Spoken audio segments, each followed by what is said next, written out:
abonné wu leen ci chaîne bu mag bii di fondation Xidma Cheikh Mouhamadoul Fadal te bés cloche notification bi ngir di mën a jot lépp luñ fi dugal. masin ba joona suubu leen dem gaar ba jóg leen taxaw nuy sant Seyxi Falilu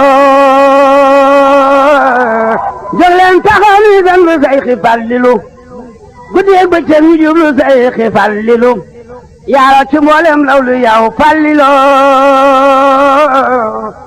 yaay Mustafa yaay Muntakal yaay waliyu géeju mbindeefi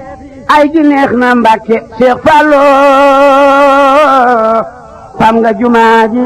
xàll yoonu Mbàkke sengul daagul dugal Seexul Laay Alaaji Fallu yaay Rasulullaay jam nga fa Makka fam nga ni li laay Alaaji Fallu yaa juboog li laay am nga ni li Yàlla hubbu laay fam nga ni li Bamba hamdulaay sariyatu haqiqatul iman Alaaji Fallu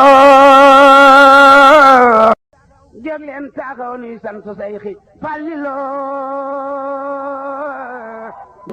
nee na li tax mu woo leen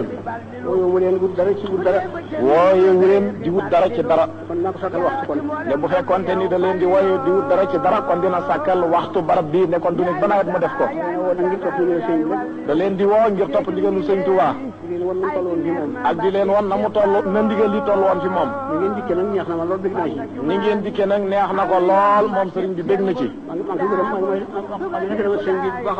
mi ngi leen di gërëmal sëñ bi bu baax a baax ndax la ko Sëñ Tuubaa santoon mooy li ngeen def da koo santaane woon nag booba mi ngi fi di ko doxal doxal na ko diir bu gàtt yàlla te mu dikk ci barab bu tedd bi sëñ Modou Moussa mi nga xam ne ginnaaw moo fi nekk notam doon na ko doxal moom itam yàggul